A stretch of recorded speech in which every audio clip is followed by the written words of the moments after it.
You are watching Maulana Anis Bilgrami. Please subscribe. Also, don't forget to like, comment, and share. السلام علیکم ورحمۃ اللہ وبرکاتہ. بسم اللہ الرحمن الرحیم. الحمد للہ نحمده ونستعینه ونستغفره ونتوب الیہ ونعوذ باللہ من شرور انفسنا ومن سیئات اعمالنا. من يهده الله فلا مضل له ومن يضلل فلا هادي له. وأشهد أن لا إله إلا الله وحده لا شريك له. وأشهد أن محمدًا عبده ورسوله. وصلى الله تعالى عليه وعلى آله وأصحابه وأزواجه وذرياته وأهل بيته أجمعين. أما بعد، فأعوذ بالله من الشيطان الرجيم. بسم الله الرحمن الرحيم. اليوم أكملت لكم دينكم وأتممت عليكم نعمتي ورضيت لكم الإسلام دينا.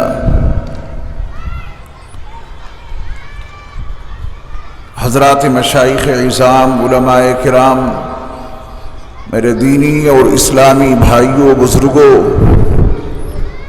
عزیز بچوں اور پردہ نشین خواتین ملت، 15 روزہ اجلاس سیرت مصطفیٰ صلی اللہ علیہ وسلم کی یہ الحمدللہ 8ویں نشست ہے، اور آج ہماری گفتگو کا عنوان ہے خطبہ حجۃ الوداع کا پیغام. نبی کریم صلی اللہ علیہ وسلم نے اپنی حیات مبارکہ میں پہلا اور آخری حج سن 10 ہجری میں ادا فرمایا تھا. اسلامی عبادات میں حج سن 9 ہجری میں فرض ہوا، اور پہلا فریض حج صحابہ کرام رضوان اللہ تعالی علیہ مجمعین نے سیدنا ابو بکر صدیق رضی اللہ تعالی عنہ کی عمارت میں ادا فرمایا. پہلے حج کے امیر الحج سیدنا ابو بکر صدیق رضی اللہ تعالی عنہ تھے، اور قانون سنانے کے لیے ہمارے نبی علیہ السلام نے سیدنا علی ابن ابی طالب کرم اللہ وجہہ کو ان کے ساتھ بھیجا تھا. اگلے سال یعنی سن 10 ہجری میں نبی آخر الزمان حضرت محمد صلی اللہ علیہ وسلم نے پہلا اور آخری حج ادا فرمایا. آپ صلی اللہ علیہ وسلم نے اپنی پوری حیات مبارکہ میں صرف ایک حج ادا کیا ہے. جب آپ علیہ السلام اس حج کی ادائیگی کے لیے مدینہ منورہ سے مکۃ المکرمہ تشریف لے گئے تو تمام ایمان والوں کو اس کی اطلاع مل گئی کہ اس سال ہمارے نبی صلی اللہ علیہ وسلم حج کرنے کے لیے تشریف لا رہے ہیں. تمام خطوں سے، تمام علاقوں سے، جہاں جہاں مسلمان آباد تھے، وہ سب بڑی تعداد میں نبی کریم صلی اللہ علیہ وسلم کے ساتھ حج ادا کرنے کے لیے بڑے ذوق و شوق کے ساتھ جمع ہو گئے. اس زمانے میں مسلمانوں کی تعداد اگرچہ بڑی مختصر تھی، لیکن حج کے موقع پر نبی آخر الزمان صلی اللہ علیہ وسلم کے ساتھ تقریباً 1,24,000 صحابہ جمع تھے. اس سے آپ ان کے اشتیاق کو، ان کے جذبے کو بآسانی سمجھ سکتے ہیں. 4 خطبے ہیں جو نبی علیہ السلام نے حج کی ادائیگی کے دوران مکۃ المکرمہ میں، عرفات میں اور مینا میں صحابہ اکرام رضوان اللہ تعالی علیہم اجمعین کے درمیان دیے۔ پہلا خطبہ تو اللہ کے نبی علیہ الصلوۃ والسلام نے مینا نکلنے سے پہلے ہی مکہ المکرمہ میں دیا تھا، تاکہ وہ تمام کے تمام صحابہ جو اپنے نبی صلی اللہ علیہ وسلم کے ساتھ حج ادا کرنے کے لیے آئے ہیں، ان کو مینا جانے سے پہلے ہی احکام حج سے اور مناسک حج سے روشناس کرا دیا جائے۔ یعنی حج سکھانا یہ نبی والا عمل ہے۔ نبی علیہ الصلوۃ والسلام نے مکہ المکرمہ میں پہلا وہ جامع ترین خطبہ دیا ان صحابہ کو جو آپ کے ساتھ حج ادا کرنے کے لیے وہاں موجود تھے۔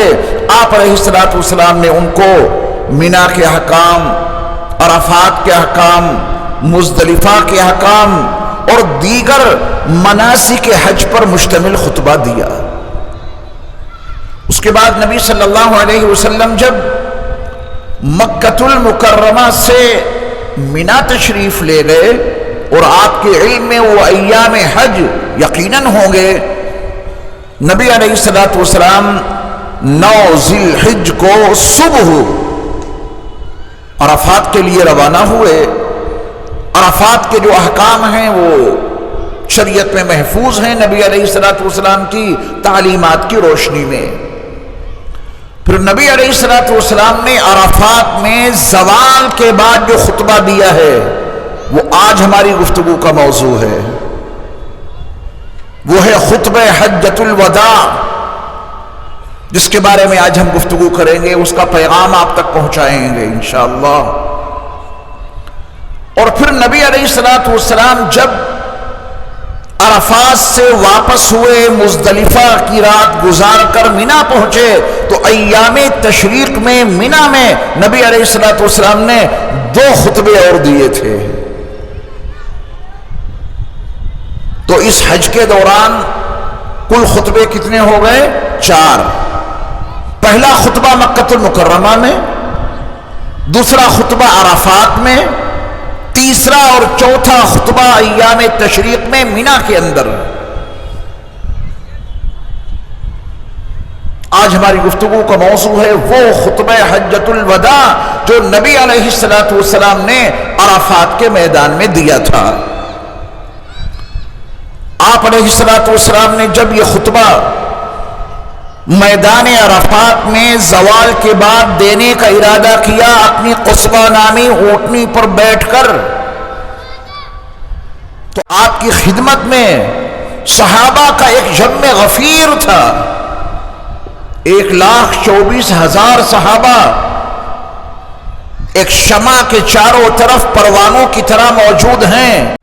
وہاں 1,24,000 صحابہ ہیں، اور ان تک میرے مصطفیٰ کی آواز پہنچی اس شان و شوکت کے ساتھ کہ کسی صحابی نے یہ شکایت نہیں کی کہ آپ کی آواز ہم نے نہیں سنی ہے یا رسول اللہ صلی اللہ علیہ وسلم۔ ہر صحابی نے میرے مصطفیٰ علیہ الصلوۃ والسلام کے اس خطبے کو سنا اور سمجھا۔ نبی علیہ الصلوۃ والسلام کے بے شمار معجزات میں سے ایک معجزہ یہ بھی تھا کہ صحابہ کی اتنی بڑی تعداد میں آپ علیہ الصلوۃ والسلام کی آواز برابر پہنچی، اور اسی موقع پر نبی کریم صلی اللہ علیہ وسلم پر یہ جامع ترین آیت نازل ہوئی، اليوم اکملت لکم دینکم وَأَتْمَمْتُ عَلَيْكُمْ نِعْمَتِي وَرَضِيتُ لَكُمُ الْإِسْلَامَ دِينًا۔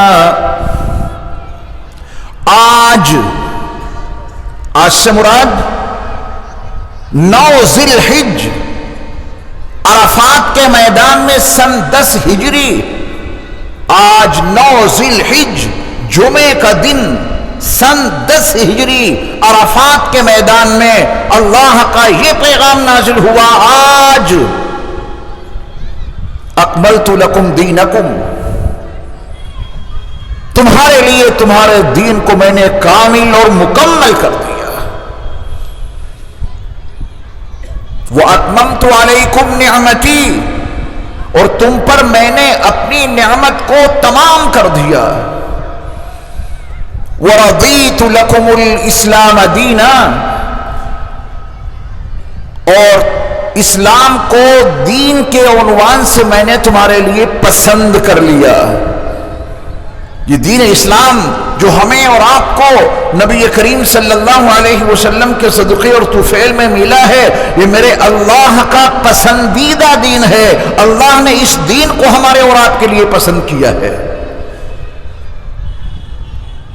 اللہ کرے ہم اور آپ اس دین کی عظمت کو سمجھنے والے بن جائیں. تو خطبہ حجۃ الوداع جب نبی علیہ السلام عرفات کے میدان میں 9 ذی الحجہ کو سن 10 ہجری میں جمعے کے دن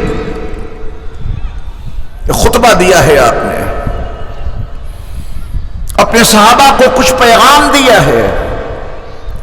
اور وہ پیغام دیا اس لیے تھا کہ آپ کا وہ پیغام، آپ علیہ السلام کا عطا کردہ وہ منشور حیات، آپ علیہ السلام کا دیا ہوا وہ نظام زندگی، آپ علیہ السلام کا عطا کردہ وہ دستور حیات جو خطبہ حجۃ الوداع کی شکل میں آپ نے عطا کیا تھا، ان تمام صحابہ کو ایک ذمہ داری دی تھی کہ تم تک تو میں نے دستور حیات پہنچا دیا، تم کو منشور زندگی دے دیا، تم کو زندگی کے بڑے اہم اصول اور دستور حیات دے دیا. جتنے تم یہاں موجود ہو تم سب میرا یہ پیغام ان تک پہنچا دینا جو یہاں نہیں ہیں. یہ نبی علیہ السلام کی آخری ہدایت میں نے آپ کو پہلے سنا دی، اور اس ہدایت کو ابھی کچھ اور سمجھائے دیتا ہوں تاکہ خطبہ حجۃ الوداع اس کا پیغام سن کر آپ اور ہم وہی ذمہ داری ادا کریں جو ذمہ داری اللہ کے نبی علیہ السلام نے اپنے صحابہ کو عطا کی تھی. یہ خطبہ دینے کے بعد، یہ دستور حیات سنانے کے بعد، یہ منشور زندگی دینے کے بعد صحابہ کو ایک ذمہ داری دی ہے نبی علیہ السلام نے. یہ میرا پیغام ان تک پہنچا دینا جو یہاں حاضر نہیں ہیں. کتنی بڑی تعداد تھی وہاں، صرف 1,24,000، اور قیامت تک برپا ہونے والے تمام انسان جو نبی علیہ السلام کا کلمہ پڑھنے والے ہیں ان تک تو یہ پیغام پہنچانا ضروری ہے. 2 باتیں بہت توجہ سے سنیے گا. خطبہ حجۃ الوداع کو سننے سے پہلے جو اس خطبے کی تبلیغ کے لیے نبی علیہ السلام نے ذمہ داری دی، آپ علیہ السلام نے جب یہ دستور زندگی، منشور حیات، دستور حیات اپنے صحابہ کو سنا دیا، آپ نے ان سے کہا کہ یہ باتیں، بس یہ لفظ یاد رکھیے گا آپ، یہ باتیں جو میں نے تم کو ابھی بتائی ہیں میرے مصطفیٰ نے، یہ خطبہ جو میں نے تم کو ابھی دیا ہے، میرا یہ خطبہ، میرے خطبے کی یہ تمام کی تمام اہم باتیں، آج میں اس خطبے کی 20 باتیں آپ کو سناؤں گا. یاد تو بے شک ترتیب کے ساتھ نہیں رہ پائیں گی 20 باتیں، کوئی حرج نہیں، ان کا مفہوم بے ترتیب صحیح، لیکن کچھ نہ کچھ تو آپ کی سمجھ میں آئے گا. نبی علیہ السلام نے صحابہ کے ذمے یہ کام لگایا تھا کہ میرا یہ خطبہ، اس پہ توجہ دینا ہے بہت زیادہ. جو ہمارے علماء یہاں موجود ہیں ان سے بھی گزارش ہے کہ اس جملے پر جو میرا نہیں ہمارے نبی کا ہے خصوصی توجہ دیں. اور جو ہمارے ساتھی دعوت و تبلیغ کے کام میں لگے ہوئے ہیں، اللہ ان کی خدمات اپنی بارگاہ میں قبول فرمائے، وہ بھی اس چیز کو بہت توجہ سے سنیں. نبی علیہ السلام نے اپنے ان 1,24,000 صحابہ کو اس خطبے کے آخر میں تبلیغ کی ذمہ داری دی ہے. کس کی ذمہ داری دی ہے؟ ذرا زور سے بولیں. تبلیغ کی. کس کو ذمہ داری دی ہے؟ 1,24,000 صحابہ جو میرے مصطفیٰ کی بارگاہ میں میدان عرفات میں موجود ہیں، آپ کے مخاطب ہیں، وہ ان تک میرے مصطفیٰ کی ایک ایک بات برابر پہنچ رہی تھی۔ جب آپ کا خطبہ مکمل ہو گیا تو آپ علیہ السلام نے ان تمام کے تمام صحابہ اکرام کو یہ ذمہ داری دی کہ تم نے مجھ سے جو یہ خطبہ سنا ہے، جو باتیں تم نے مجھ سے ابھی سنی ہیں، میری یہ باتیں ان تک بھی پہنچا دینا جو یہاں حاضر نہیں ہیں۔ آپ اہل علم و دانش ہیں، سمجھدار لوگ ہیں، پڑھے لکھے لوگ ہیں، میں سمجھتا ہوں کہ آپ نے اس جملے میں نبی کے اصل پیغام کو ضرور سمجھ لیا ہوگا۔ کیا پہنچانا ہے؟ جو نبی سے ملا ہے، جو نبی نے خطبہ دیا ہے، میدان عرفات میں جو آپ نے تعلیمات دی ہیں، عرفات کے میدان میں جو دستور حیات اور منشور زندگی اور نظام زندگی عطا کیا ہے، آپ نے اصول زندگی عطا کیے ہیں، آپ نے فرمایا کہ میری یہ باتیں ان تک پہنچا دینا جو یہاں حاضر نہیں ہیں۔ آپ تو رحمت للعالمین ہیں، آپ کی نبوت اور رسالت یقیناً قیامت تک برپا ہونے والے تمام انسانوں کے لیے ہے، تو وہ پیغام آپ تک پہنچے۔ اللہ ان تمام صحابہ اکرام رضوان اللہ تعالی علیہم اجمعین کو جزائے خیر عطا فرمائے، جنہوں نے نبی کے اس خطبے کو آگے بڑھایا، کیونکہ نبی نے ان کو ذمہ داری دی تھی میری یہ باتیں آگے پہنچا دینا، ان لوگوں تک پہنچا دینا جو یہاں حاضر نہیں ہیں۔ یقیناً ہم اور آپ وہاں حاضر نہیں تھے، بلا شبہ ہم اور آپ وہاں موجود نہیں تھے۔ آج کا یہ اجلاس اسی مقصد کے لیے برپا کیا گیا ہے کہ نبی علیہ السلام نے جو ذمہ داری دی تھی وہ آپ تک پہنچا دی جائے۔ نبی کی وہ باتیں، نبی کا وہ خطبہ، نبی کا وہ پیغام جو اب سے تقریباً 1400 سال پہلے میدان عرفات میں آپ علیہ السلام نے وہ پیغام اپنے صحابہ کو دیا تھا اور ان سے کہا تھا میری یہ باتیں ان تک پہنچا دینا جو یہاں نہیں ہیں۔ ہم اور آپ تو وہاں نہیں تھے، نبی کا پیغام ہم تک اور آپ تک پہنچے، اسی کو پہنچانے کے لیے، وہی ذمہ داری ادا کرنے کے لیے ہم اور آپ آج یہاں جمع ہوئے ہیں۔ آج کا سبق بڑی توجہ کے ساتھ میں آپ کو سننا ہے۔ میری اتنی گفتگو میں آپ نے یقیناً اس حقیقت کو تو ضرور سمجھ لیا ہوگا کہ جو تبلیغ کی ذمہ داری نبی علیہ السلام نے ان صحابہ کو دی تھی، اس ذمہ داری کے ساتھ میں یہ قید لگا دی تھی کہ جو ابھی میں نے تم کو سبق دیا ہے یہ پہنچانا ہے نا۔ اس کو اگر آپ نے گرہ میں باندھ لیا تو نظام تبلیغ، اصول تبلیغ، تبلیغ کی حقیقت، یہ سب کچھ آپ کی سمجھ میں آ جائے گا۔ میں ایک مثال عرض کرتا ہوں کیونکہ تمثیل سے تفہیم میں تسہیل ہوتی ہے۔ ہمارے ہندوستان کے کوئی بزرگ، ان کی کوئی اچھی سی بات وہ لے کے آپ لوگوں تک پہنچے، لوگوں کو بات بتائی کہ فلاں صاحب نے یہ بات کہی ہے، ان کی بات آپ لوگوں تک پہنچا رہے ہیں، اچھی بات ہے، اچھی بات آپ آگے بڑھا رہے ہیں، مگر یہاں پر یہ نہیں کہہ سکتے ہیں آپ کہ یہ ہم وہ کام کر رہے ہیں جو نبی نے دیا تھا۔ مجھے کیا ہے، نبی نے تو یہ دیا تھا کہ جو میری باتیں ہیں وہ پہنچانا۔ آپ نے تو انڈیا والے بزرگ کی بات انڈیا والے تک پہنچا دی، یہاں کی بات یہاں کے لوگوں تک آپ نے پہنچا دی۔ میں اس کی برائی تو نہیں کر رہا، مگر اس بات کے پہنچانے کو آپ عرفات کے میدان میں میرے مصطفیٰ کی زبان سے نکلنے والے اس جملے کے ساتھ نہیں جوڑ سکتے کہ نبی نے کہا تھا ان تک پہنچا دینا جو یہاں نہیں ہیں۔ وہ بات کب پوری ہوگی؟ نبی کے اس حکم پہ عمل کب ہوگا؟ جب آپ نبی کا وہ خطبہ لوگوں تک پہنچائیں، پھر آپ کہہ سکتے ہیں کہ میں نے تبلیغ کی وہ ذمہ داری ادا کر دی جو ذمہ داری نبی صلی اللہ علیہ وسلم نے عرفات کے میدان میں اپنے صحابہ کو خطبہ حجۃ الوداع کے عنوان سے دی تھی۔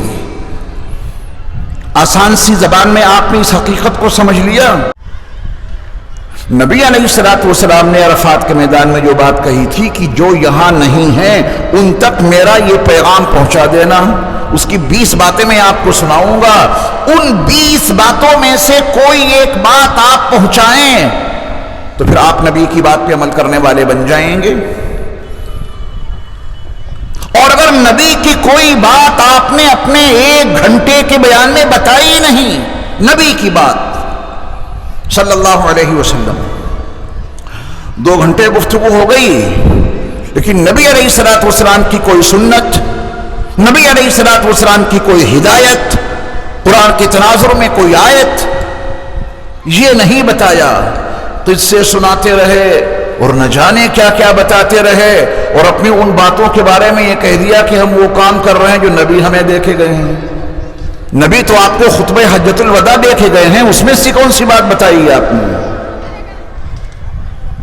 ہماری اور آپ کی زندگیوں کا ایک بڑا حصہ گزر گیا، کوئی 40 سال کا ہے، کوئی 50 سال کا ہے، کوئی 60 سال کا ہے، نبی کی اس ہدایت کے تناظر میں خطبہ حجۃ الوداع کا پیغام کب سنایا گیا آپ کو؟ آپس میں سر جوڑ کے بیٹھتے، آپس میں مل بیٹھتے اور پھر کہتے کہ دیکھو نبی علیہ الصلوۃ والسلام کی ہدایت، خاص ہدایت یہ تھی کہ میں نے عرفات کے میدان میں جو خطبہ دیا ہے میرا یہ خطبہ ان تک پہنچا دینا جو یہاں حاضر نہیں ہیں، یاد ہم وہ خطبہ آپ تک پہنچا رہے ہیں، تب نبی کی ہدایت پہ عمل ہوتا۔ اسی فکر کو لے کے ہم اور آپ یہاں جمع ہوئے ہیں، اسی فکر کو لے کے ہم اور آپ یہاں بیٹھے ہیں۔ اللہ ہم سب کو نبی علیہ الصلوۃ والسلام کے اس خطبے کو سمجھنے اور اس پہ عمل کرنے کی توفیق عطا فرمائے۔ کبھی الفاظ تو درست ہوتے ہیں، نتیجہ اس سے غلط نکالا جاتا ہے۔ یہ الفاظ درست ہیں کہ نبی نے کہا تھا کہ ان تک پہنچا دو جو یہاں حاضر نہیں ہیں، مگر یہ نہیں بتلاتے کہ کیا پہنچانے کے لیے کہا تھا۔ آپ کسی عالم یا کسی بزرگ کی بات جو ان کے اپنے افادات ہیں، جو ان کے اپنے ملفوظات ہیں، وہ آپ پہنچائیں، اچھی بات ہے، کون منع کرتا ہے آپ کو؟ تبلیغ کے معنی پہنچانا، جو کچھ بھی آپ پہنچا رہے ہیں بس یہ دیکھ لینا کہ کون سا مٹیریل آپ سپلائی کر رہے ہیں، کون سا مضمون آپ لوگوں تک پہنچا رہے ہیں، غور کر لینا، ورنہ ان الفاظ میں ایسے الجھ کر رہ جائیں گے، حقیقت تک رسائی نہیں ہوگی، جو ذمہ داری ہے وہ ادا نہیں ہوگی، کچھ اور کرتے کرتے زندگی گزر جائے گی۔ تو ہمیں اور آپ کو کون سی بات پہنچانی ہے جس کے لیے نبی علیہ الصلوۃ والسلام نے عرفات کے میدان میں صحابہ کو مکلف بنایا تھا؟ کون سی باتیں ہیں وہ؟ خطبہ حجۃ الوداع کی باتیں ہیں وہ، جو آپ نے اپنے صحابہ اکرام رضوان اللہ تعالی علیہ مجمعین کو ہدایات دی تھی۔ اب ہم اس تمہید کے بعد نبی علیہ الصلوۃ والسلام کے اس خطبے کے اقتباسات عنوان کے ساتھ آپ کو سنائیں گے۔ اگر میں اس خطبے کا ترجمہ کر دوں تو شاید 3 منٹ لگیں گے، 3 منٹ، اور پورا خطبہ آپ کے سامنے آ جائے گا۔ لیکن افہام اور تفہیم کے لیے، بات کو قاعدے سے سمجھانے کے لیے، نبی علیہ الصلوۃ والسلام کے اس دستور حیات، اس نظام زندگی میں جو بنیادی عناوین ہیں، میں پہلے آپ کو وہ عنوان بتاؤں گا اور پھر اس کے تناظر میں نبی علیہ الصلوۃ والسلام کے خطبے کا وہ حصہ آپ کو سناؤں گا۔ نبی علیہ الصلوۃ والسلام کے اس عظیم خطبے کا ایک عنوان ہے توحید۔ کیا نام ہے اس کا؟ توحید۔ توحید کا مطلب اللہ کو اکیلا تسلیم کرنا، اکیلا، نہ اس کی ذات میں کوئی شریک ہے، نہ اس کی صفات میں کوئی شریک ہے، نہ اس کی صفات کے تقاضوں میں کوئی شریک ہے۔ یہ نبی علیہ الصلوۃ والسلام کے اس خطبہ حجۃ الوداع کا ایک بنیادی عنوان ہے، توحید۔ نبی علیہ الصلوۃ والسلام نے اللہ کی عظمت، اس کے جاہ و جلال کو، اس کی عظمتوں کو اپنے خطبے میں بیان کیا تھا، بالکل آغاز میں۔ اور آج میں نے وہی خطبہ پڑھا جو میرے مصطفیٰ علیہ السلام نے ہدایات دینے سے پہلے عرفات کے میدان میں اب سے 1450 سال پہلے پڑھا تھا. آج جو میں نے خطبہ پڑھا ہے، ذرا پہلے آپ ایک مرتبہ اس نیت سے آپ خطبہ سنیے کہ ہمارے نبی علیہ السلام نے یہ خطبہ وہاں پڑھا تھا. ابتدا میں آپ علیہ السلام اپنی اونٹنی پر سوار ہوئے. زوال آفتاب کے بعد آپ علیہ السلام نے خطبہ کا آغاز ان جامع ترین الفاظ سے کیا تھا: الحمدللہ نحمدہ ونستعینہ ونستغفرہ ونتوب الیہ ونعوذ باللہ من شرور انفسنا ومن سیئات اعمالنا من يهده الله فلا مضل له ومن يضلل فلا هادي له واشهد ان لا اله الا الله وحده لا شريك له واشهد ان محمدا عبده ورسوله. آپ علیہ السلام نے اپنے خطبے کا آغاز ان عظیم ترین جملوں سے کیا تھا جس میں اللہ کی وحدانیت اور اس کی عظمت کا بہت جامع انداز میں بیان ہے. نبی علیہ السلام نے اپنے اس خطبے کے شروع میں ایک بات اپنے صحابہ کو بتائی تھی، تو اس بات کو سن کے صحابہ کا دل بڑا مغموم ہو گیا تھا. نبی علیہ السلام نے تمام صحابہ کو مخاطب کرتے ہوئے کہا تھا کہ اے لوگو، میری ان باتوں کو توجہ سے سن لو. میں تمہیں آج جو کچھ بتانے جا رہا ہوں، آج میں تم کو جو کچھ سمجھانے جا رہا ہوں، جو نظام زندگی دستور حیات تمہیں دینے جا رہا ہوں، اے تمام کے تمام لوگوں، میری ان باتوں کو توجہ سے سن لو. ہو سکتا ہے کہ آئندہ ہماری اور تمہاری ملاقات یہاں نہ ہو. یہ اشارہ تھا. آپ علیہ السلام آئندہ حج نہ کر سکیں گے. آئندہ کا موسم حج آنے سے پہلے آپ اللہ کو پیارے ہو جائیں گے. تو آپ علیہ السلام نے اپنی گفتگو کے آغاز میں ہی تمام صحابہ کو آگاہ کر دیا تھا کہ آج میری ان باتوں کو پوری توجہ سے سن لو. بہت ممکن ہے کہ آئندہ ہماری تمہاری ملاقات یہاں نہ ہو. صحابہ کے دل پہ کیا گزر رہی ہوگی جب وہ نبی علیہ السلام کی زبانی یہ الفاظ سن رہے ہوں گے. ان کی توجہ کتنی زیادہ مبذول ہو گئی ہوگی. نبی علیہ السلام کی زبان سے نکلنے والے ایک ایک جملے پر یہ نبی کی زندگی کا آخری حج ہے. اس کے بعد آئندہ نبی علیہ السلام سے اس مقام پر ملاقات نہیں ہو پائے گی.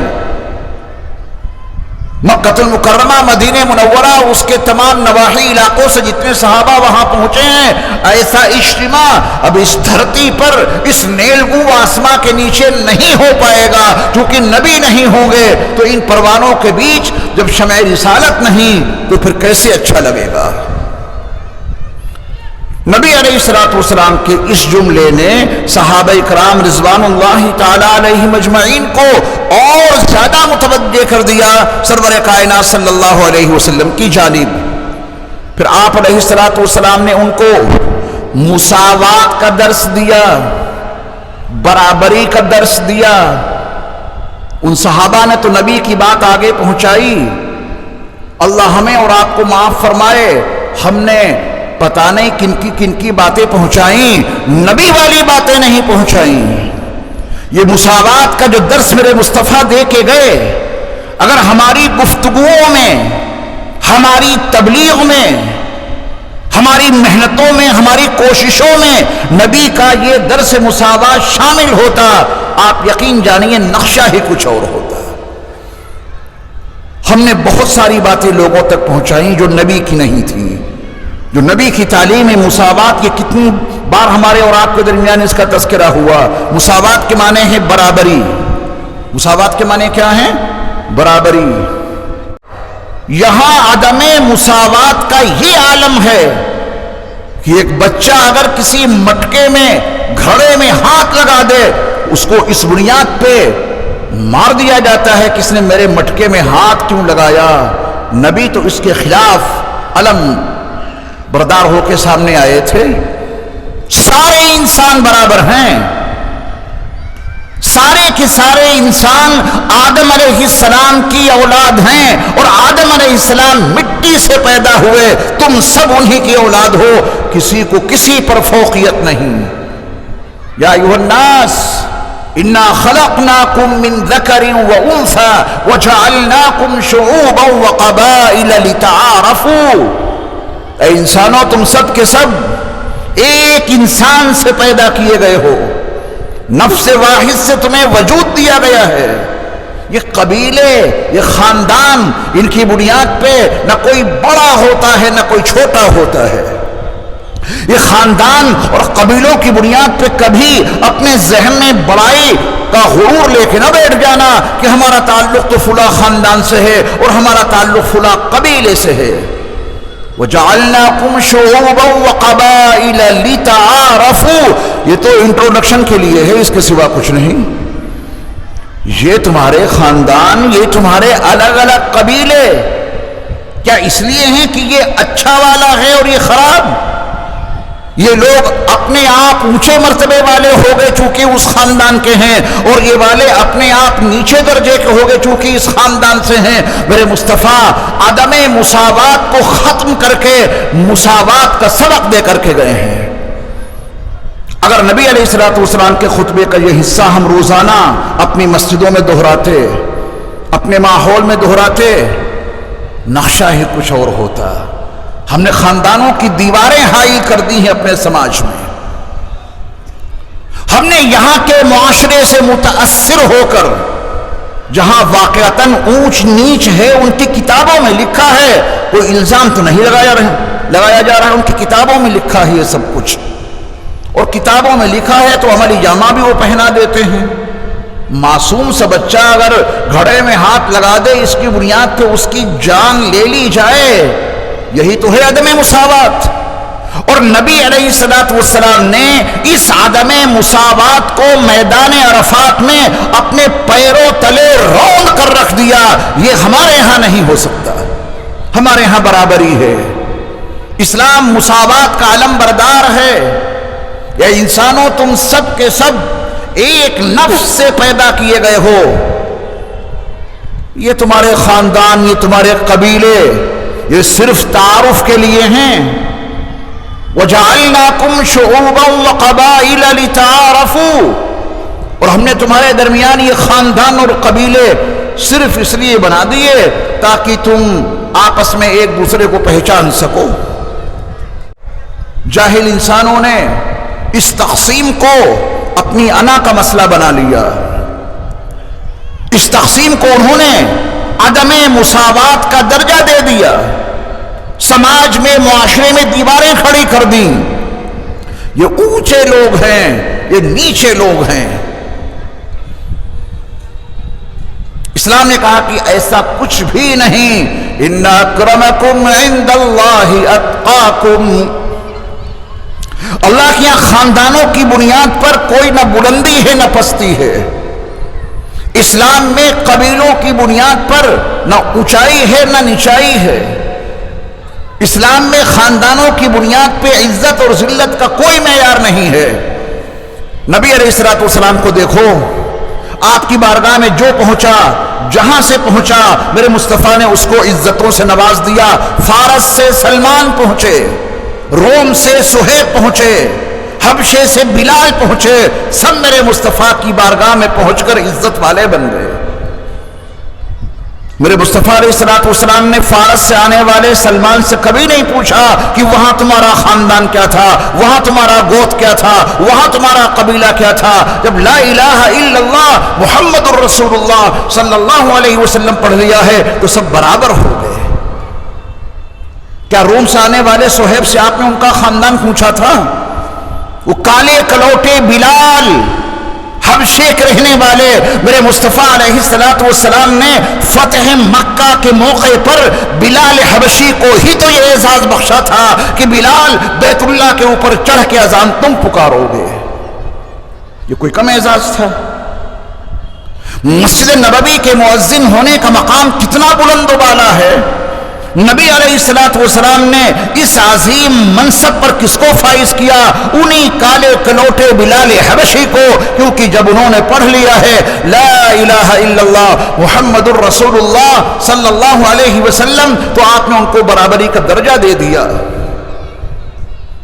میرے مصطفیٰ نے جو کچھ زبان سے کہا اس کو کر کے دکھایا. آپ واقف ہوں گے زید بن حارثہ سے، غلام بن کے آئے تھے خدیجہ رضی اللہ تعالی عنہ کے پاس. حضرت خدیجہ نے اپنا یہ غلام میرے مصطفیٰ کو دے دیا. گھر والے ان کو لینے کے لیے آ گئے. آپ نے فرمایا کہ زید تمہیں اختیار ہے، اپنے باپ اور اپنے چچا کے ساتھ جانا چاہتے ہو تو چلے جاؤ، میرے پاس رہنا چاہتے ہو تمہیں اختیار ہے، ایسا نہیں کہ میں تمہیں بھگا رہا ہوں. زید بن حارثہ نے کہا کہ میں آپ کی خدمت میں رہ کر زندگی گزارنا چاہتا ہوں، اور ابھی نبی علیہ السلام نے اپنی نبوت اور رسالت کا کوئی اعلان نہیں کیا ہے. اولین وحی کے نزول سے بہت پہلے کی بات ہے یہ. زید بن حارثہ کو معلوم تھا کہ حضرت محمد صلی اللہ علیہ وسلم کی غلامی میں جو ان کو سکون مل رہا ہے، گھر پہ جا کے آزادی میں وہ ان کو اطمینان حاصل نہیں ہو سکتا.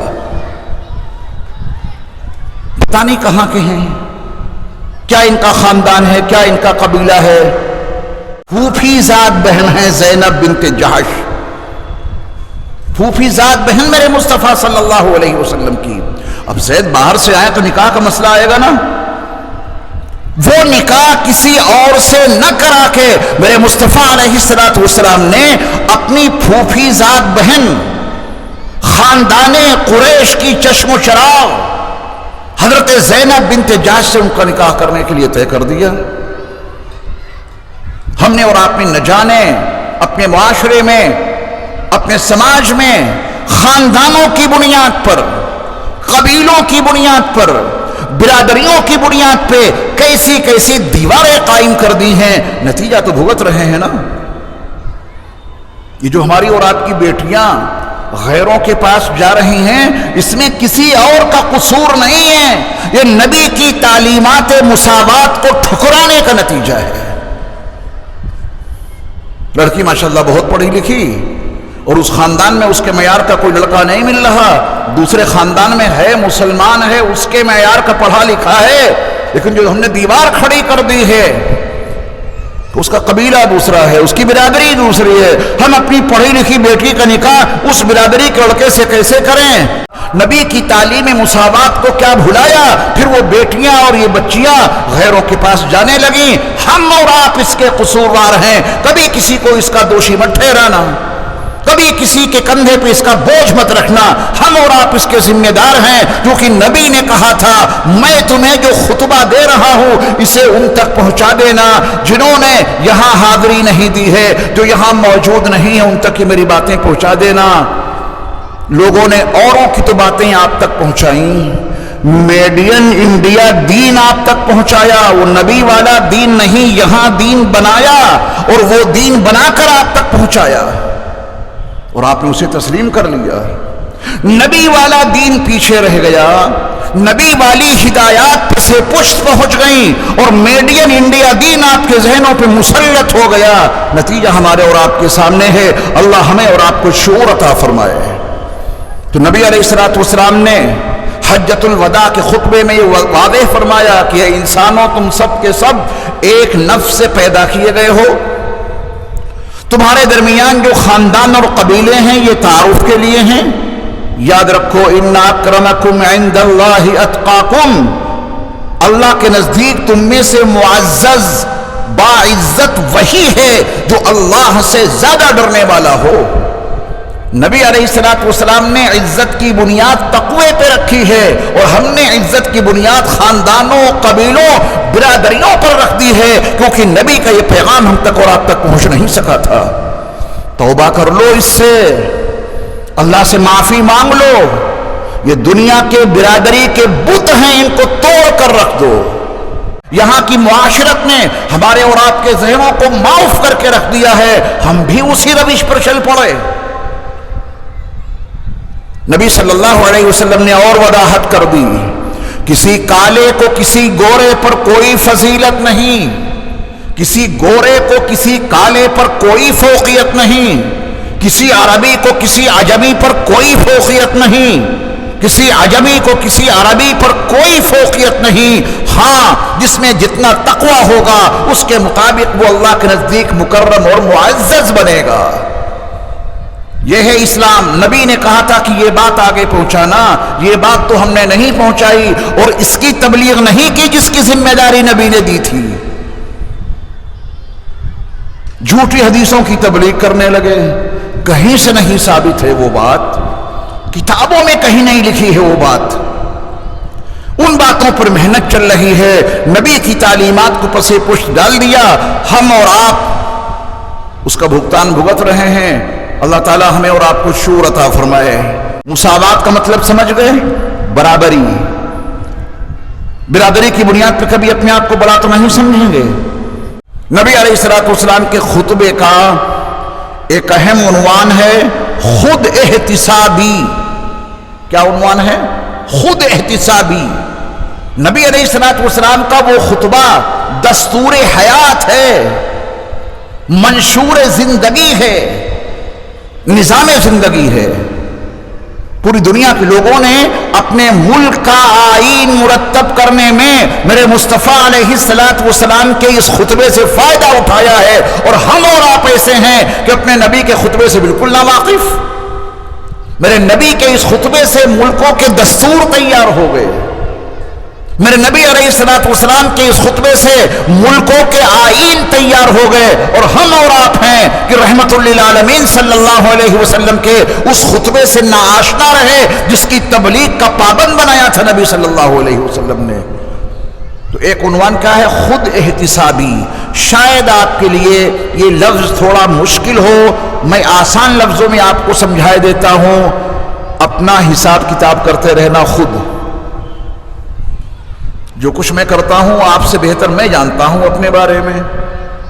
آپ جو کچھ کرتے ہیں وہ دوسروں کے بالمقابل آپ زیادہ بہتر جانتے ہیں کہ کیا کیا اعمال ہیں ہمارے، کیا کیا حرکتیں ہیں ہماری۔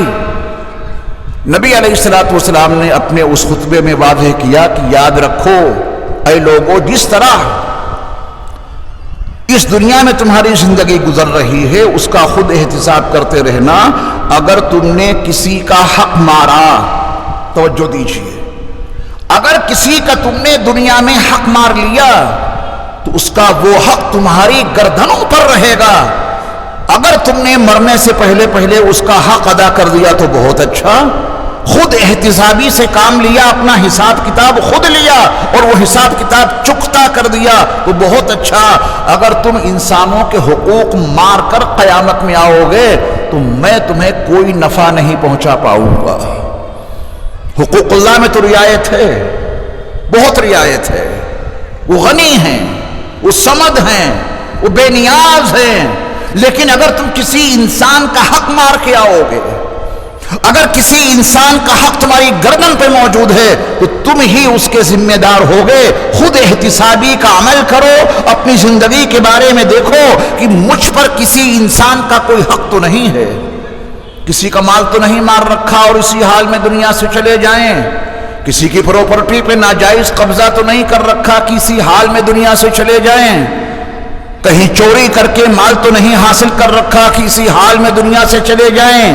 یہ انسانوں کے وہ حقوق ہیں جو تمہاری گردن پر ہوں گے، اگر تم نے ان کو اپنی زندگی میں ادا نہ کیا اور خود احتسابی کر کے اپنا حساب کتاب نہ کر کے اسی حال میں تم قیامت میں آ گئے کہ لوگوں کے حقوق تمہاری گردنوں پہ چڑھے ہوئے ہیں، حقوق العباد تمہارے اوپر مسلط ہیں، تو یاد رکھنا تمہیں اس کی سزا بھگتنی پڑے گی۔ میں حقوق العباد کے سلسلے میں تمہاری کوئی مدد نہیں کروں گا۔ یہ نبی علیہ الصلوۃ والسلام نے بڑے واضح لفظوں میں حجۃ الوداع کے موقع پر صحابہ کو یہ پیغام دیا تھا، یہ دستور زندگی دیا تھا، اور کیا کہا تھا؟ میری یہ بات ان تک پہنچا دینا جو آج یہاں نہیں ہیں۔ یہ بات نبی کی آپ تک پہنچی یا پہنچائی جا رہی ہے یا کبھی اس کے تذکرے آ رہے ہیں؟ سماج کو ٹٹولیے اور معاشرے کو دیکھیے، جو لوگ نبی علیہ الصلوۃ والسلام کے اس پیغام کو آگے بڑھائیں گے اللہ ان کو سرسبز و شاداب رکھے گا۔ اگر کوئی آدمی نبی علیہ الصلوۃ والسلام کے پیغام کو اس بات کو آگے بڑھائے گا اللہ اسے سرسبز و شاداب رکھے گا۔ بڑی دعائیں دی ہیں میرے مصطفیٰ علیہ الصلوۃ والسلام نے اس شخص کو جو نبی کی بات آگے بڑھائے، جو میرے مصطفیٰ کی بات آگے بڑھائے، اور ان کی بات کو بڑھایا نہیں، ان کی بات کی تبلیغ نہیں کی، اوروں کی باتیں سناتے رہے۔ نتیجہ یہ نکلا کہ اوروں کی باتیں سنا کر یہ سمجھے کہ ہم نے وہ ذمہ داری ادا کر دی جو عرفات کے میدان میں نبی نے دی تھی، حالانکہ انہوں نے وہ ذمہ داری ادا نہیں کی۔ نتیجہ ہمارے اور آپ کے سامنے ہے۔ ایسے لوگ حقوق العباد کے سلسلے میں کس قدر زیادہ سست ہیں یہ بتانے کی ضرورت نہیں ہے۔ آپ جہاں دیکھیں گے وہاں بگاڑ ہی بگاڑ ہے، لے لیا واپس کرنے کا نام نہیں۔ تو کیوں نہ ہم نبی کا یہ پیغام نبی کی امت تک پہنچانے والے بن جائیں۔ خود احتسابی کرو، حقوق العباد کے سلسلے میں بہت زیادہ محتاط رہو، ورنہ پھر قیامت کے میدان میں اپنی اس بد عملی کا جواب دینا ہی پڑے گا اور اس کی سزا بھگتنی پڑے گی۔ یہ نبی صلی اللہ علیہ وسلم نے عرفات کے میدان سے پیغام بھجوایا تھا، ہم تک اور آپ تک ان لوگوں نے پہنچایا ہی نہیں جو لگے اسی کام میں ہیں۔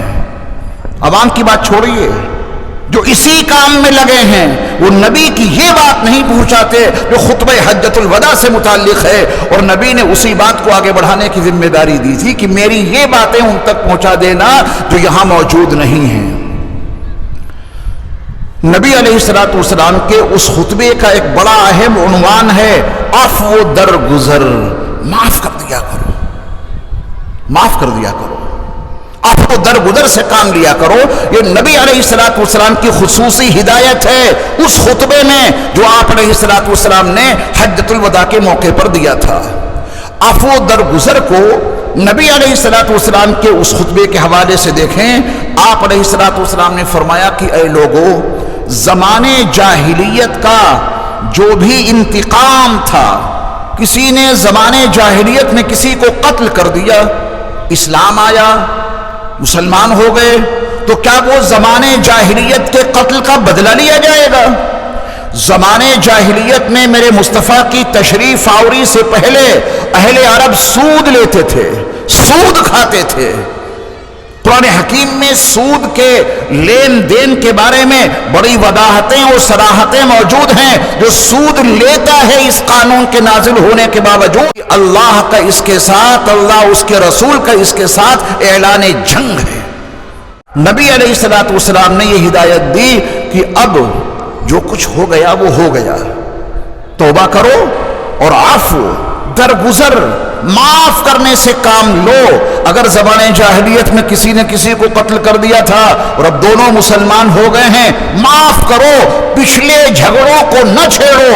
تو میرے مصطفیٰ علیہ الصلوۃ والسلام نے فرمایا کہ معافی کا آغاز میں اپنے گھرانے سے کرتا ہوں۔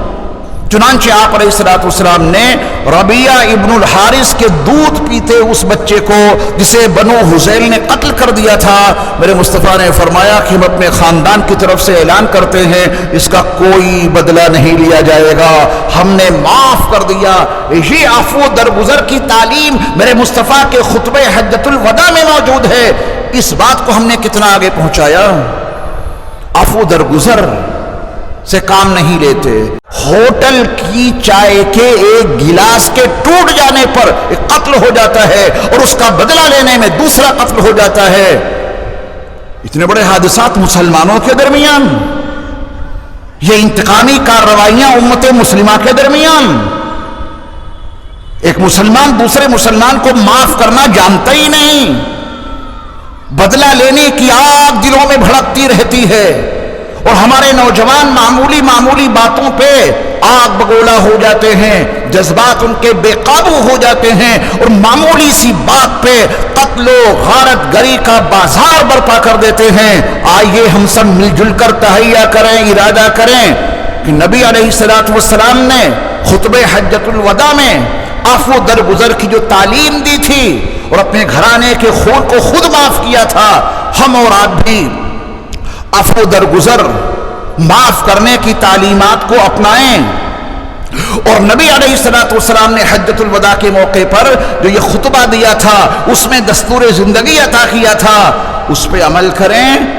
ہم اور آپ وہاں نہیں تھے، نبی نے کہا کہ میری یہ بات ان تک پہنچا دینا جو یہاں نہیں ہے، نبی کی وہ بات آپ تک پہنچا رہا ہوں، یہ نبی کا حکم پورا کیا جا رہا ہے، اور کیا ہے اس کے علاوہ۔ نبی علیہ الصلوۃ والسلام نے فرمایا کہ اگر کسی نے پہلے سے سود لے رکھا ہے، ختم کرو سود، جو اصل مال ہے وہ تو لے لو، اور جو اوپر کی رقم ہے ساری واپس کر دو، اور کہیں اور سے نہیں، میں اپنے چچا عباس سے اس کا آغاز کر رہا ہوں، ہمارے چچا ہیں یہ، ان کی اولاد جو ہے یا جس نے بھی کسی سے سودی رقم لی ہے، اصل لے لو اور باقی جو اضافی رقم تھی وہ ان کو دے دو۔ اس سود کو میرے مصطفیٰ نے فرمایا کہ میں اپنے پیروں تلے روند کر جا رہا ہوں، یہ انتقامی کارروائی کو میں نے اپنے پیروں تلے روند کر رکھ دیا ہے۔ ذرا صبر سے کام لو، عفو درگزر سے کام لو، آج معاف کر دو گے اللہ اس کے بڑے فائدے دے گا۔ سود نہ لو، حلال کمائی کھاؤ، چٹنی روٹی کھا لو، قورمہ ضروری نہیں ہے، بریانی ضروری نہیں ہے، مرغم غذائیں ضروری نہیں ہیں، حلال کھاؤ، چاہے مختصر اور سادہ کھانا کیوں نہ ہو، یہی حلال کھانا تمہارے اندر نور پیدا کر دے گا، اور یہ نور تم کو نیکی کے کاموں پہ آمادہ کر دے گا۔ حرام کھاؤ گے ظلمتیں پیدا ہوں گی، اندر تاریکیاں پیدا ہوں گی، اور وہی تاریکیاں تم کو گناہوں پر آمادہ کریں گی۔ کریں گے کوشش اپنے سماج میں اور اپنے معاشرے میں عفو درگزر کی تلقین کریں، آغاز اس کا اپنے گھر میں اپنے بچوں سے کریں۔ بچوں نے باہر سنا کہ ہمارے ابا حضور کو فلاں آدمی برا بھلا کہہ رہا ہے، تو بیٹوں کو غصہ آئے گا نا۔ اگر آپ کو معلوم ہو جائے کہ مجھے کسی نے برا بھلا کہا، میرے بیٹوں کو معلوم ہو گیا، اور یہ انتقامی کارروائی کرنے کے لیے آگ ان میں بھڑک اٹھی ہے، تو ایک باپ کا مذہبی فریضہ ہے کہ وہ اپنے بچوں کو شانت کرے، اپنے بچوں پہ کنٹرول کرے کہ بیٹا ایسا نہیں، انہوں نے ہمیں برا بھلا کہہ دیا، ہماری اوقات کیا ہے؟ ہمارے نبی کی شان میں لوگ گستاخیاں کیا کرتے تھے، ہمارے نبی علیہ الصلوۃ والسلام نے تو منافقوں کو بھی قتل کرنے سے منع کیا کہ دنیا یہ کہے گی کہ نبی اپنے ماننے والوں کو مروا دیتے ہیں، کیونکہ ان کا نفاق بس نبی جانتے ہیں، چند صحابہ، دنیا تو سمجھ رہی کہ نبی کے جاننے والے ہیں اور نبی کے ماننے والے ہیں۔ رکھیں گے کنٹرول؟ اگر ہم نے اور آپ نے ایسا کنٹرول رکھ لیا تو بڑا فائدہ ہوگا۔ یہ عفو درگزر کی تعلیم نبی نے دی تھی، اور یہ کہا تھا کہ یہ بات ان تک پہنچا دینا جو یہاں نہیں ہیں۔ میرے ایمان والے بھائیوں، میں کسی پر الزام نہیں لگا رہا، آپ سے پوچھ رہا ہوں کہ جو مسجدوں میں دین سکھایا جا رہا ہے، کیا اس دین سکھانے میں ہمارے نبی کی کوئی تعلیم شامل ہے؟ یہ شامل نہیں ہے۔ اگر اس دین سکھانے میں نبی کی یہ تعلیمات شامل ہوتی تو میں نے عرض کیا کہ نقشہ ہی کچھ اور ہوتا، امت مسلمہ کے مزاج میں وسعتیں پیدا ہو چکی ہوتی، عفو درگزر سے کام لیا جا رہا ہوتا۔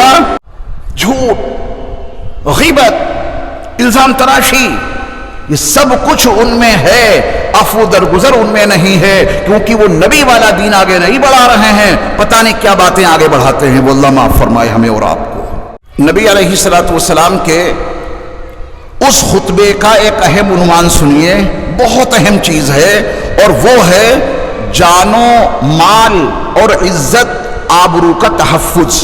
اللہ اکبر، یہ نبی کی ہدایت ہے۔ اس خطبے میں اس کا عنوان کیا ہے؟ جان، مال، آبرو یعنی عزت کی حفاظت۔ اس کے لیے نبی علیہ الصلوۃ والسلام نے خصوصی ہدایات دی تھیں حجۃ الوداع کے موقع پر، اور آپ علیہ الصلوۃ والسلام نے مثال دے کے اس مضمون کو سمجھایا ہے۔ جان، کہیے جان، مال، عزت کی حفاظت، اور یہ مضمون نبی علیہ الصلوۃ والسلام نے کیسے سمجھایا؟ آپ علیہ الصلوۃ والسلام نے فرمایا کہ جس طرح تمہارے لیے یہ مہینہ محترم ہے ذوالحج کا، جس طرح تمہارے لیے یہ دن محترم ہے یوم عرفہ کا، اور جس طرح تمہارے لیے مکۃ المکرمہ محترم ہے، حرم محترم ہے، اسی طرح تمہارے لیے ایک مسلمان کی جان، اس کا مال اور اس کی آبرو قابل احترام ہے۔ آپ بتائیں یوم عرفہ میں کوئی انسان میدان عرفات میں گناہ کرنے کی جرات کرے گا؟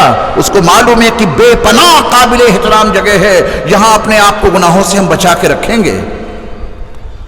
ذوالحج کے مہینے میں آدمی اپنے آپ کو کتنا محفوظ رکھنے کی کوشش کرتا ہے، اور مکۃ المکرمہ میں تو جا کے اور حرم محترم میں جا کے بڑے بڑے مجرم ٹھیک ہو جاتے ہیں، گالی نہیں بکتے، اللہ کے حرم میں ہیں، اللہ ناراض ہو جائیں گے، احتیاط والی زندگی گزارتے ہیں۔ تو نبی علیہ السلام نے یہ تینوں واسطے دے دیے ہمیں اور آپ کو۔ آپ علیہ السلام نے یہ تینوں واسطے دیے اور یہ مضمون سمجھا دیا کہ یہ مہینہ تمہارے لیے محترم ہے، یہ دن تمہارے لیے محترم ہے، یہ مقامات تمہارے لیے محترم ہیں۔ اس سے زیادہ محترم ایک انسان کی جان ہے، اس سے زیادہ محترم ایک انسان کا مال ہے، اور اس سے زیادہ محترم ایک انسان کی عزت ہے۔ عزت کے بارے میں تو ہم بہت ہی زیادہ لاپرواہی سے کام لیتے ہیں۔ کچھ لوگ جان اور مال میں تو زیادتی نہیں کرتے، لیکن عزت اچھالنے میں کوئی کسر نہیں رکھتے۔ کسی کو بے عزت مت کرنا۔ ایک مومن کی عزت مکۃ المکرمہ، میدان عرفات، حرم محترم، ماہ ذی الحجہ جیسی محترم ہے اس کی عزت۔ کسی مومن کا قتل نہ ہو جائے، وَمَن يَقْتُلْ مُؤْمِنًا مُتَعَمِّدًا فَجَزَاؤُهُ جَهَنَّمُ، جو انسان کسی مومن کو جان بوجھ کے قتل کرے گا اس کا ٹھکانہ جہنم ہے، اور ہمیشہ وہ اس میں رہے گا، کیونکہ اس نے گویا کہ بیت اللہ کو ڈھا دیا، بیت اللہ کو منہدم کر دیا۔ نبی نے یہ کہا تھا کہ یہ باتیں میری آگے پہنچانا، مومن کا قتل نہ ہو جائے، مومن کے مان پہ ناجائز قبضہ نہ ہو جائے، مومن کی عزت اور اس کی آبرو پہ حرف نہ آ جائے۔ نبی نے کہا تھا میری یہ باتیں ان تک پہنچا دینا جو یہاں موجود نہیں ہیں۔ یہ کام ہم نے اور آپ نے نہیں کیا، نتیجہ ہمارے اور آپ کے سامنے ہے۔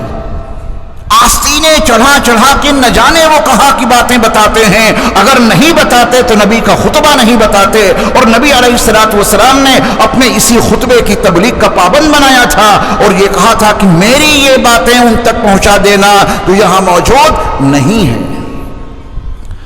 نبی علیہ السلام کے اس خطبے کا ایک اہم عنوان ہے میاں بیوی کے حقوق، حقوق الزوجین، میاں بیوی کے حقوق۔ کروڑوں درود و سلام ہوں، کروڑوں درود و سلام ہوں نبی آخر الزمان صلی اللہ علیہ وسلم پر۔ کتنی جامع ترین تعلیم ہمیں اور آپ کو دے گئے ہیں، کتنا حسین نظام زندگی دے کر کے گئے ہیں، کتنا خوبصورت دستور العمل عطا کر کے گئے ہیں۔ ہم نے اس نظام زندگی کو، اس آئین حیات کو، اس دستور العمل کو نہ پڑھا، نہ سمجھا، نہ اللہ کے بندوں تک اور نبی کی امت تک اسے پہنچایا۔ آپ اندازہ کریں کہ نبی علیہ السلام نے اپنے اس خطبے میں حقوق الزوجین، میاں بیوی کے حقوق کو عنوان بنایا اور ان کو سمجھایا، اور یہ کہا کہ میری یہ بات بھی ان تک پہنچا دینا جو یہاں موجود نہیں ہیں۔ نبی صلی اللہ علیہ وسلم نے عورت کی ذمہ داری بتائی اپنے اس خطبے میں، اور آپ علیہ السلام نے فرمایا کہ کسی عورت کے لیے یہ جائز نہیں۔ ہماری مائیں اور بہنیں توجہ سے سنیں، آپ کے لیے بھی نبی کے اس خطبے میں پیغام زندگی موجود ہے، نظام حیات موجود ہے۔ آپ علیہ السلام نے فرمایا کہ کسی عورت کے لیے جائز نہیں کہ وہ اپنے شوہر کا مال اس کی اجازت کے بغیر کسی کو دے دے، وہ اپنا بھیا ہی کیوں نہ ہو، نہیں دے سکتی، شوہر کا مال ہے نا۔ اور اس سے کتنے فتنے برپا ہوتے ہیں۔ اس حرکت کی وجہ سے طلاق تک کی نوبت آ جاتی ہے، اس حرکت کی وجہ سے خاندان بکھر جاتے ہیں، اولاد سے ہاتھ دھونا پڑتا ہے۔ آپ علیہ السلام نے پہلی پابندی لگا دی، کوئی عورت اپنے شوہر کا مال اس کی اجازت کے بغیر کسی کو نہ دے۔ دینا ہے شوہر سے معلوم کر لیں، اجازت لے لیں، پھر دے سکتی ہیں۔ آپ علیہ السلام نے فرمایا کہ ایک حق یہ بھی ہے عورت پر اس کے شوہر کا کہ وہ اپنے گھر میں کسی ایسے شخص کو نہ آنے دے جسے اس کا شوہر پسند نہیں کرتا۔ بہت حکمتیں، بڑی مصلحتیں ہیں اس کے اندر۔ گھر کے تانے بانے بکھر جاتے ہیں، خاندان اجڑ جاتا ہے۔ ضد ہے عورت کو کہ وہ ضرور آئے گا۔ کیوں آئے گا جب شوہر پسند نہیں کرتا؟ عورت اپنے اوپر کسی اور کو قبضہ نہ دے۔ نبی صلی اللہ علیہ وسلم نے پھر یہ ہدایت دی مردوں کو بھی کہ تم ان پر کوئی زیادتی مت کرنا، ان کے حقوق کو ضائع مت کرنا۔ تم نے ان کو اللہ کے نام پر حاصل کیا ہے، نرمی کا معاملہ کرنا، خیر خواہی کا معاملہ کرنا، ان کے ساتھ میں حسن سلوک والا عمل کرنا، حسن سلوک کرنا، اچھا برتاؤ کرنا۔ نبی علیہ السلام نے عورتوں کے بارے میں مردوں کو آگاہ کیا، اللہ کا خوف دلایا، ان کے حقوق ضائع نہ کرنا، انہوں نے اپنے آپ کو تمہارے حوالے کر دیا ہے، صنف نازک ہیں، ان پر کوئی زیادتی نہ کرنا۔ نبی علیہ السلام کے اس خطبے کی ایک اہم ہیڈنگ ہے، ذرا توجہ سے سنیے گا، بڑا اہم عنوان ہے، اور وہ ہے وراثت۔ کیا ہے؟ جانتے ہیں وراثت؟ نبی علیہ السلام نے اپنے اس خطبے میں وراثت کو عنوان بنا کر اپنی امت کو یہ سمجھا دیا کہ جب کوئی مرنے والا مر جائے، اس کا جو ترکہ ہے، اس کا جو چھوڑا ہوا مال ہے، اس کی چھوڑی ہوئی جو جائیداد ہے، اس میں اللہ نے جس کا جو حق متعین کیا ہے وہ حق سب کو برابر ملنا چاہیے جو اللہ نے متعین کیا ہے۔ کسی کا حق ضبط نہ کر لینا، کسی کا حق مار نہ لینا۔ نبی نے کہا تھا کہ میری یہ بات ان تک پہنچا دینا جو یہاں موجود نہیں ہے۔ انصاف سے بتاؤ میرے ایمان والے بھائیوں، وراثت کے عنوان سے آپ تک کوئی تبلیغ کی گئی؟ وراثت کا کوئی قانون آپ کو بتایا گیا؟ وراثت کے سلسلے میں کبھی آپ کو آگاہی دی گئی؟ بڑا بھائی ہے، اس نے چھوٹے بھائی تک کا حق ضبط کر لیا ہے۔ بھائی ہے، اس نے بہنوں کا حق مار رکھا ہے، جبکہ باپ کی جائیداد میں بھائیوں کا حق ہے تو بہنوں کا بھی حق ہے، بیٹوں کا حق ہے تو بیٹیوں کا بھی حق ہے۔ یہ اللہ اس کے رسول کا قائم کردہ قانون تھا۔ ہم نے اور آپ نے کیا کیا؟ دنیا طلبی نے اور دنیا کی محبت نے اللہ اس کے رسول کے قانون کو پیچھے ہم سے اور آپ سے ڈلوا دیا، اور اپنی خواہش کو، اپنی مال طلبی کو آگے کر دیا ہم نے اور آپ نے۔ اللہ کا قانون بتاتا رہا، باپ مرا ہے تو بیٹوں کا یہ حق ہے اور بیٹیوں کا یہ حق ہے۔ بھائیوں نے بہنوں کے سارے حق کو ضبط کر لیا۔ نبی صلی اللہ علیہ وسلم تو اپنے خطبے میں اس کی آگاہی دے گئے، جس کا جو حق بنتا ہے وہ دے دینا۔ ہمارے معاشرے میں، ہمارے سماج میں بھائی اپنی بہنوں کا حق نہیں دیتے ہیں، اور اگر کوئی بہن بھائی سے یہ کہہ دے کہ بھائی جان ہمارا حق اللہ اس کے رسول نے اس مال میں اتنا رکھا ہے جو ابا چھوڑ کے گئے ہیں، تو بھائی کہتے ہیں عید بقرعید میں بھی اس دروازے پہ مت جانا، بھاگ یہاں سے، بھگا دیتے ہیں اور حوالہ دیتے ہیں کہ تیری شادی میں اتنی موٹی رقم خرچ کی، اب بھی اپنا حق مانگنے کے لیے آئی ہے۔ ظالم بھائیوں کو یہ معلوم نہیں کہ شادی میں تم نے ٹینٹ پر جو رقم لگائی ہے اس سے تمہاری بہن کو کیا فائدہ ہوا۔ تم نے شادی میں جو 70-80 قسم کے کھانے رکھے، لاکھوں روپے اس کے اوپر خرچ کیے، باہر کے لوگ آئے کھانا کھا کے منہ صاف کر کے چلے گئے، تیری بہن کو اس سے کیا فائدہ ہوا؟ روشنی میں، لائٹنگ میں لاکھوں روپے خرچ کیے شادی میں، اس لائٹنگ سے تیری بہن کو کیا ملا؟ یہ ظلم کی انتہا ہے۔ شادی کو عنوان بنا کر اس کا حق مارتے ہیں۔ بہن کو کیا ملا اس سے؟ کچھ نہیں ملا نا۔ ملنا چاہیے جو اس کا حق ہے۔ شادی میں نہ خرچ کیجئے اتنا، اس کا جو حق بنتا ہے وہ دیجئے۔ کچھ ظالم باپ، ان کا بھی یہی ذہن ہے کہ بیٹی کو الگ سے دینے کی ضرورت کیا ہے، ہم نے تو اس کی شادی میں اتنا خرچ کر دیا۔ وہ جو جوتے پہ پالش کرنے والا بٹھلایا تھا، جو مہمانوں کے جوتوں پہ پالش کر رہا تھا، پالش کی، پیسے لیے چلا گیا، بیٹی کو کیا ملا؟ اپنے ذہن کے پردے پر شادی کے تمام خرچے لائیے اور پھر یہ دیکھیے کہ اس بیٹی کو اس خرچے سے کوئی فائدہ ہوا؟ اس بہن کو شادی کے ان مصارف سے کوئی فائدہ ہوا؟ کبھی زبان پر یہ نہ لانا کہ تیری شادی میں ہم نے تو اتنا خرچ کر دیا، اب تیرا حق کہاں گیا؟ اس کا حق کوئی ضائع نہیں کر سکتا جو اللہ اس کے رسول نے اس کا حق متعین کیا ہے. یہاں دے دو گے تو خیریت رہے گی، ورنہ وہاں تو دینا ہی پڑے گا. اس حق کو کوئی چھین نہیں سکتا، اس حق کو کوئی ضائع نہیں کر سکتا. یہاں دے دیں گے تو عافیت رہے گی، یہاں نہیں دیں گے تو وہاں دینا پڑے گا، اور وہاں کا دینا بہت بھاری پڑے گا. نبی علیہ الصلوۃ والسلام نے نسب کو بھی عنوان بنایا ہے اپنے اس خطبے میں. نسب کیا مطلب؟ کس کے بیٹے ہیں، باپ کون ہے. بعض لوگ نسب کو چھپانے کی کوشش کرتے ہیں. نبی صلی اللہ علیہ وسلم نے ایک عام قانون یہ دے دیا، جس کے بستر پہ جو بچہ پیدا ہوگا وہ اسی کا ہوگا، اور اگر کوئی اس کا انکار کرتا ہے تو پھر اس کو جو دنیا میں سزا متعین کی ہے اللہ رب العزت نے، وہ سزا دی جائے گی، اور اللہ تعالیٰ اس کا حساب آخرت میں ضرور کریں گے کہ تو نے اتنا بڑا جرم کیا، شوہر کو دھوکہ دیا، کسی غیر مرد سے زنا کیا اور اس سے حمل ٹھہرا اور اس کو چھپا کے رکھا، اور شوہر یہ سمجھتا رہا کہ یہ میرا لاڈلا ہے، شوہر یہ سمجھتا رہا کہ یہ میرا بیٹا ہے، شوہر کا گمان یہ رہا کہ میرا خون اس بچے کی رگوں میں گردش کر رہا ہے، حالانکہ وہ اس کا بیٹا نہیں تھا. نبی صلی اللہ علیہ وسلم نے ہدایت دی ہے اپنے نسبوں کی حفاظت کرو، کسی غیر کو کوئی موقع نہ ملے. دنیا میں تو یہ ہے کہ جس کے بستر پہ بچہ پیدا ہوگا اسی کا مانا جائے گا، اور کوئی انکار کر دے تو سزا دی جائے گی اس عورت کو، اور اگر یہاں سزا اس کو نہ دی گئی، اس نے چھپا کے رکھا، تو پھر کل قیامت کے دن اس کی سزا طے ہے. نبی علیہ الصلوۃ والسلام نے احسان اور دیانتداری کو بھی عنوان بنایا ہے اپنے خطبے کا. کس کا عنوان بنایا ہے؟ احسان اور دیانتداری کا. اگر کسی سے قرض لیا ہے تو دیانتداری کا تقاضا ہے اس کا قرض واپس کرو، نہیں دیں گے تو مجرم بنیں گے. نبی علیہ الصلوۃ والسلام نے فرمایا کہ قرض تو تمہیں دینا ہی دینا ہے.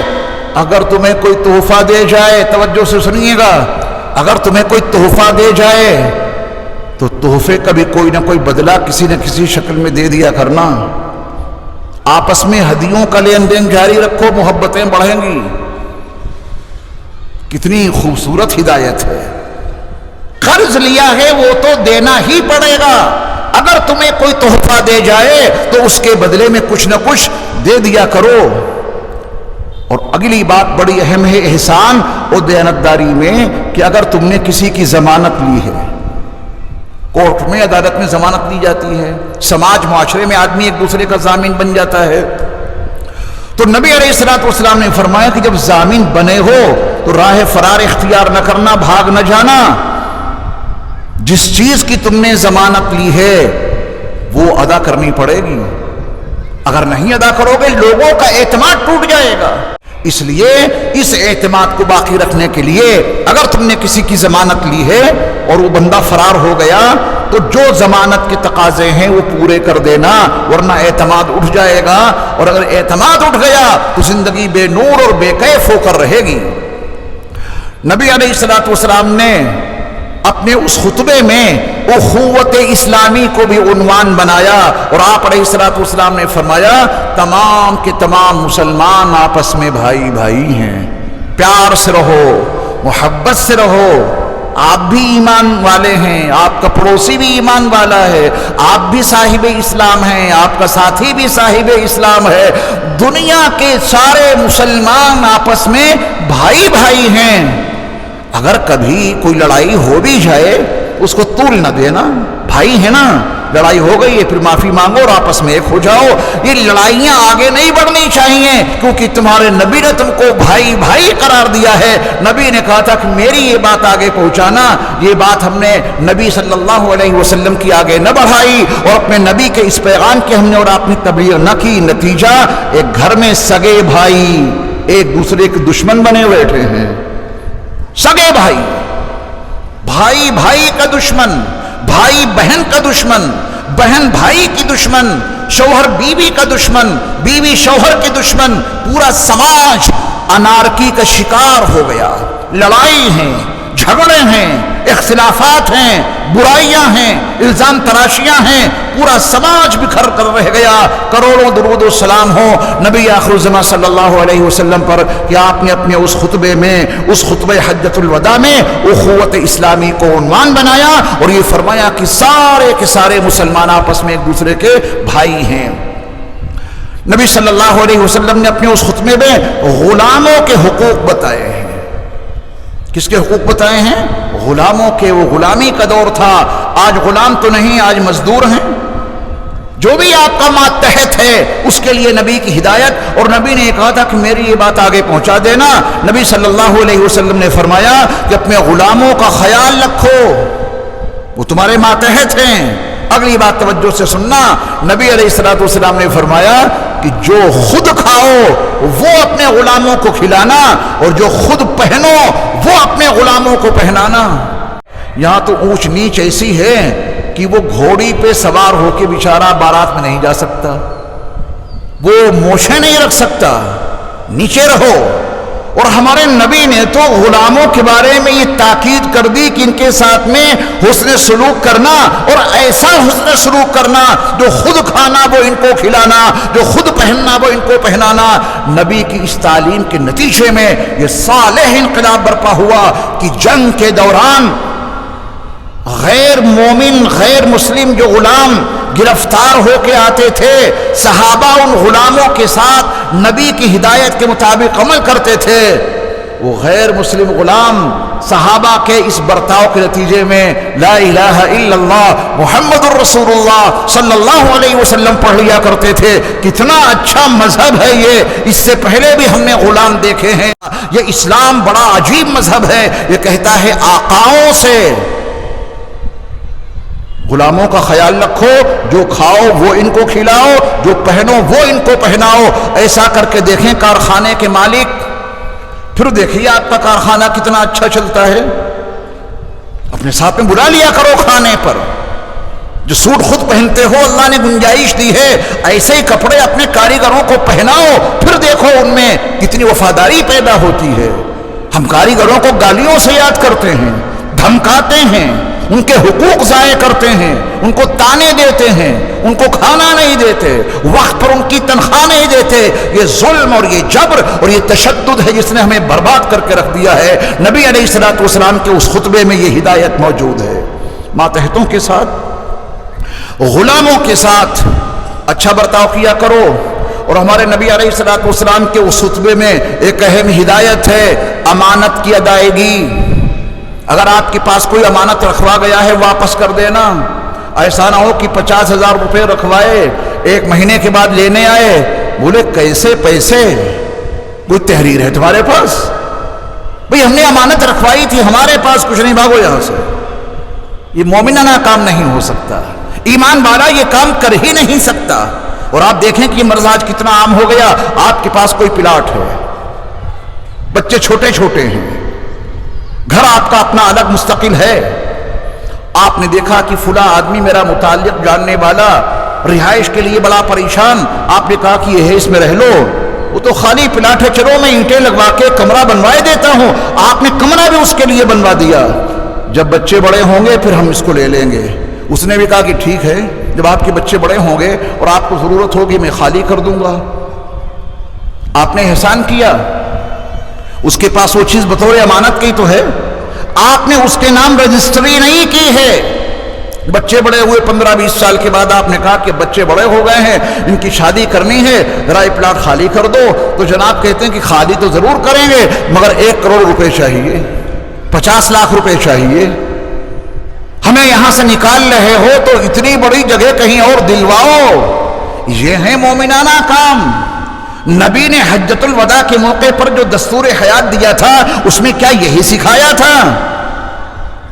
نتیجہ اس کا ہم اور آپ بھگت رہے ہیں. الحمدللہ مسلمانوں کے پاس کسی چیز کی کوئی کمی نہیں ہے. ان کی دینے کی ہمت نہیں ہوتی ہے ان چند بدقماش لوگوں کی وجہ سے جو لوگوں کی پراپرٹی پہ ناجائز قبضہ کر لیتے ہیں. وہ کہتے ہیں خالی پڑی رہے وہ بہتر ہے، کسی کو دیں گے نہیں. انہوں نے اپنا بھی نقصان کیا، سماج اور معاشرے کا بھی نقصان کیا. ورنہ ادھر سے آواز آتی اب جگہ ہمیں چاہیے، وہ رہنے والا بولتا کہ آپ کا بڑا احسان، جگہ خالی کر رہے ہیں، پہلے بھی ہمارے پاس نہیں تھی، آپ نے دے دی، اب بھی ہمارے پاس نہیں ہے، اللہ کوئی اور انتظام کرے گا، یہ آپ کی امانت ہے، آپ لیجئے۔ یہ خطبے میں شامل ہے، مضمون میرے مصطفیٰ صلی اللہ علیہ وسلم کے حجۃ الوداع کے خطبے میں شامل ہے۔ آپ بتائیں کچھ باتیں سمجھ میں آئیں، کچھ ذمہ داریوں کا احساس ہوا؟